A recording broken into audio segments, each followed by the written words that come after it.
बेचते हुए उसे प्यास लगी।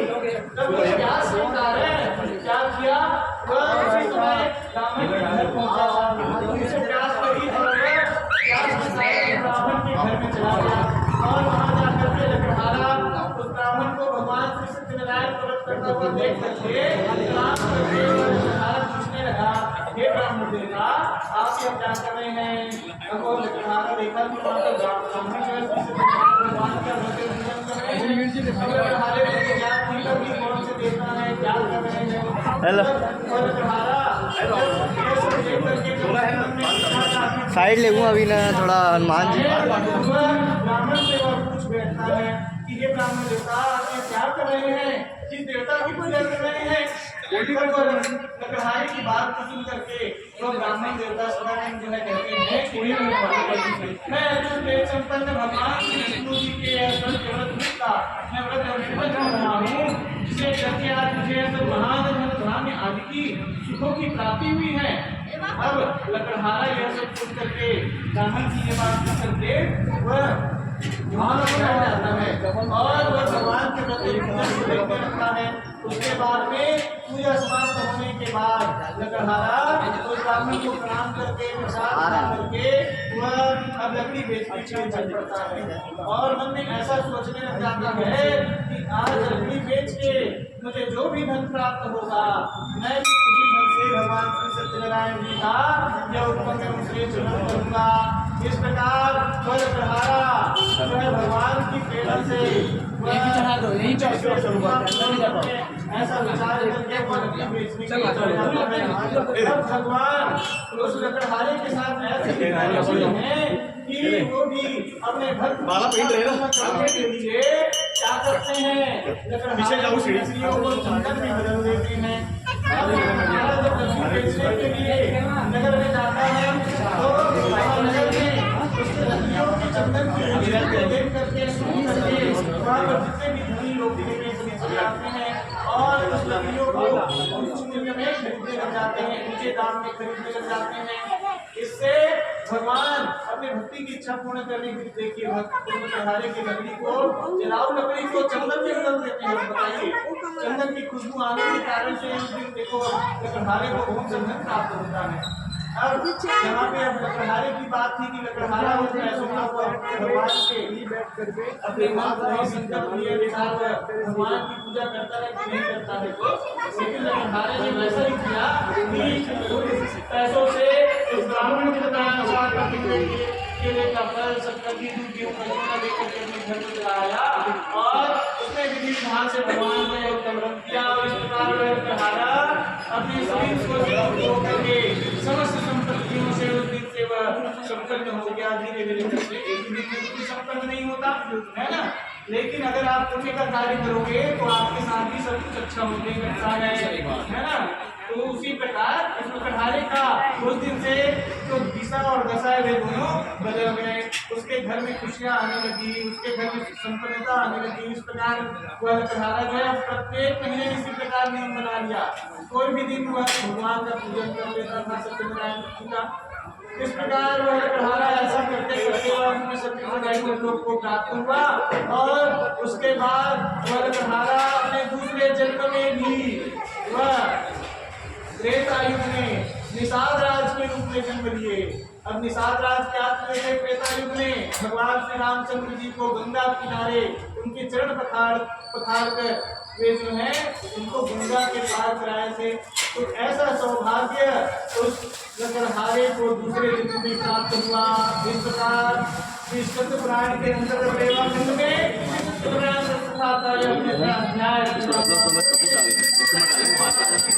जय हो।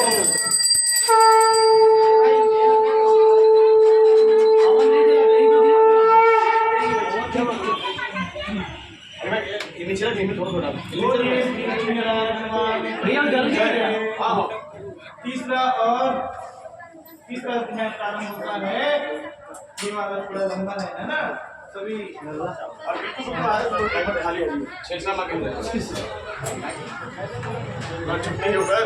राजा लीलावती और कलावती की कथा। अब इसके बाद में जी महाराज जी कहते हैं कथा सुन के बाद पूछूं मैं ऋषि मुनियों, अब इसके बाद में मैं दूसरी कथा कहूंगा, तो सावधान हो। बात नहीं करो रे भाई। प्राचीन काल में उल्कामुख नाम का राजा था। राजा उल्कामुख की कोई संतान नहीं थी। तो राजा जो है एक दिन भद्रशिला नदी के किनारे अपनी रानी के सामने श्री सत्यनारायण का व्रत पूजन कर रहा था संतान प्राप्ति के लिए। अब इसके बाद में उसी समय एक साधु बनिया वहां आया। साधु बनिया नदी के किनारे अपने नाव को रोक करके वह जो है उस राजा उल्कामुख के पास चला गया और वहां जाकर के राजा उल्कामुख को श्री सत्यनारायण भगवान के पूजन करता हुआ देख करके प्रणाम करके राजा से पूछने लगा कि हे राजन, आप ये भक्ति तुलसिया क्या कर रहे हैं? तो राजा उल्कामुख कहते हैं, हे शारदाजी, मैं पुत्र प्राप्ति की मनोकामना से भगवान श्री विष्णु जी का पूजन कर रहा हूँ, जिसे करने से मुझे अवश्य संतान की प्राप्ति होगी। अब ये सुन करके वह बनिया जो है मन में सोचने लग जाता है कि मुझे भी अभी संतान की कोई प्राप्ति नहीं हुई है, तो क्यों ना मैं भी इस व्रत को राजा से पूछ लेता हूँ। इस प्रकार वो बनिया मन में ऐसा सोच करके वहाँ पर बैठ गया और जैसे ही पूजा समाप्त हुआ तो वह राजा को प्रणाम करके पूछने लगा कि ये राजा, मुझे भी इस व्रत के बारे में बताइए। एक पर फिर कपूर डालना, फिर इसको डालना चाहिए। बना दो क्या? बना दो इसको। इसके बाद वह राजा से सत्यव्रत के रूप का व्रत को जान करके और प्रसाद खा करके वह अपने और अपने नगर में आकर के अपने घर में अपनी पत्नी लीलावती को इस सत्यनारायण के व्रत के बारे में बताया और अपनी पत्नी को बोला भी कि जब मुझे संतान की प्राप्ति होगी ना हे लीलावती, तब मैं इस सत्यनारायण के व्रत को करूँगा। जय श्री राम। वह कन्या जो है अपनी पत्नी लीलावती से बोला। अब इसके बाद में भगवान अपने भक्त की इच्छा पूर्ण करने के लिए उसे एक कन्या के रूप में एक संतान दे देते हैं। एक दिन क्या होता है कि दोनों पति पत्नी जो है ऋतुकालीन धर्माचरण में प्रवृत्त होते हैं, जिससे बनिया की पत्नी गर्भिणी हो जाती है और गर्भिणी होती है तो सिर्फ 10वें महीने में सुंदर कन्या की प्राप्ति होती है। अब उस कन्या को यूट्यूब में देखना, चंद्रमा की तरह, पूर्णिमा की चांद की तरह सुंदर देख करके, कलाओं की तरह सुंदर देख करके उस पुत्री का नाम कलावती रख देते हैं। अब इधर कन्या के जन्म के समय में अत्यंत हर्ष के कारण वह जो है भगवान का व्रत करना भूल जाता है। अब भाई वे तो व्यापारी है ना, व्यापार उनका धर्म है, तब वो भगवान से भी व्यापार करने लग जाते हैं कि अभी तो कन्या का जन्म हुआ है, हे भगवान, मैं तो पुत्र मांगा था, आप तो कन्या दे दिए।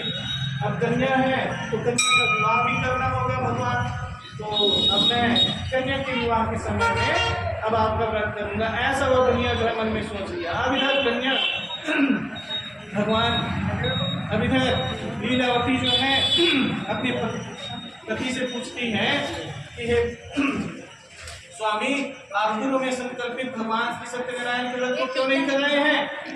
तब वह बनिया कहता है कि हे प्रिय, अभी तो कन्या का जन्म हुआ है, अब तो मुझे इसका विवाह भी करना होगा, तो अब मैं कन्या के विवाह के समय में ही यह व्रत करूंगा। इस प्रकार वह बनिया जो है भगवान के व्रत को टालने लग जाता है। इसके बाद में अब कन्या कलावती जो है दिन प्रतिदिन बढ़ने लग जाती है। जब वह 15 वर्ष की हो जाती है, अब पहले क्या था कि पहले के जो पूर्वज थे वे सभी कन्याओं का विवाह 15 वर्ष में कर देते थे, है ना। कोई भी कन्या रजस्वला होती कि उससे पहले उस कन्या का विवाह कर दिया करती थी, क्योंकि उस समय शास्त्र के अनुसार रजस्वला कन्या का मुख पिता और भाई के लिए वो माना जाता था। तो इस प्रकार वह बनिया जो है अपनी पुत्री कलावती का विवाह जो है करने के लिए अपने नौकर को, मेरे कन्या के लिए सुंदर दूल्हे का खोज करो, ऐसा कह करके अपने नौकर को भेज देता है।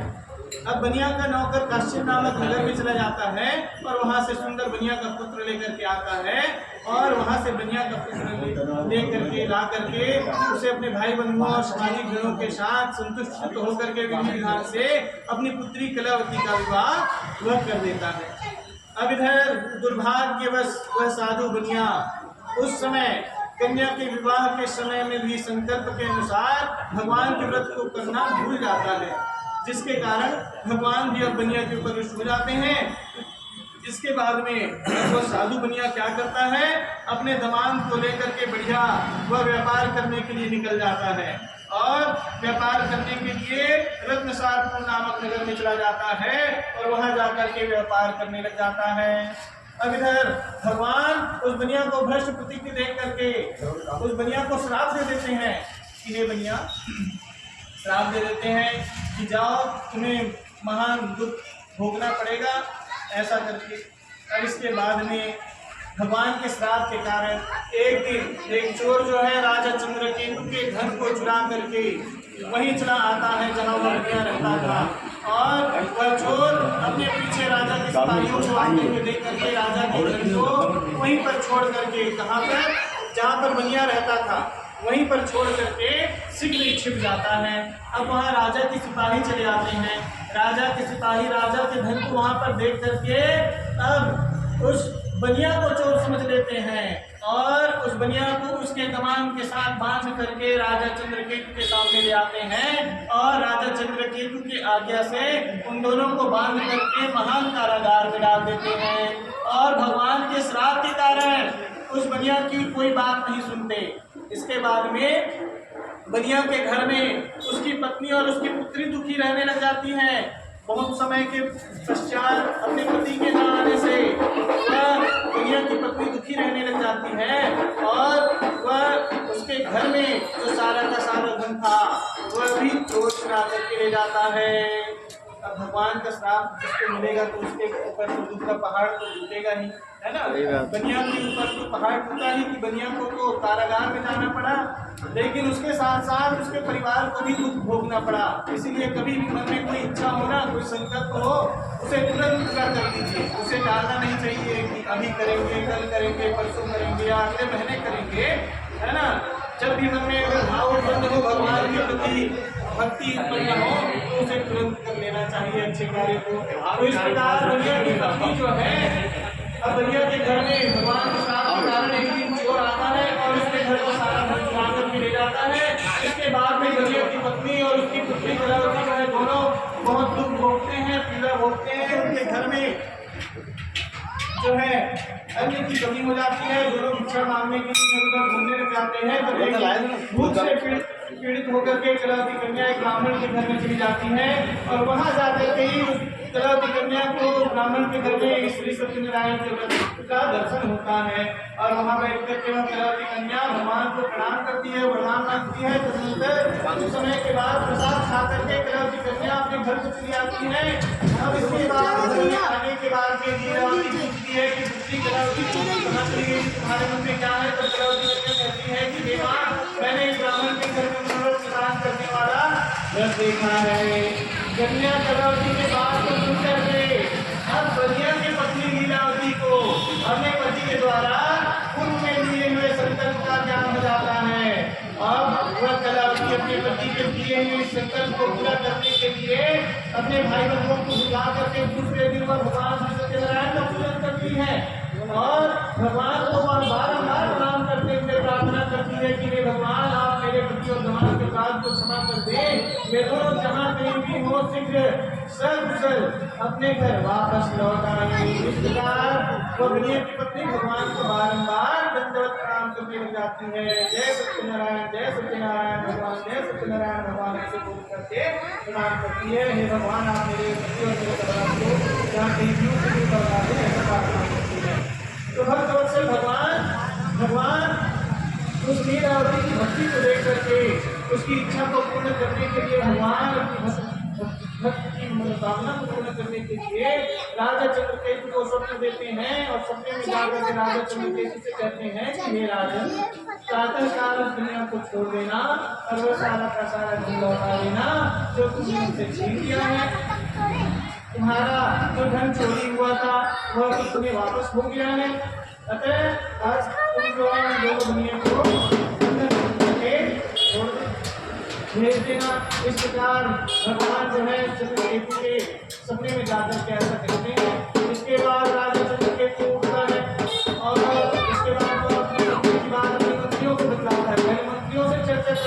कहीं मेरे साथ ऐसा हुआ है कि सपने में भगवान आए थे बोले थे कि इन दोनों को छोड़ दो पहले हैं कि क्या इनको छोड़ना उचित रहेगा कि नहीं। तो वहाँ पे इंद्रियों के साथ वो निर्णय करता है। तो भगवान को बताया अनुसार भगवान बोले हैं कि भाई मेरा घर वापस लौट गया और ये 40 लोग नहीं है, तो मैं इन्हें छोड़ देना चाहिए, इन्हें छोड़ना चाहिए। तो मंदिरों से मंत्रणा करके भगवान की आज्ञा से भगवान आज्ञा मान करके वह राजा चंद्रकेतु उन दोनों को छोड़ने के लिए तैयार हो गया और अपने सिपाहियों को बोल करके अपने सामने बुला करके उन्हें अपने वाणी द्वारा आनंदित करते वस्त्र दे करके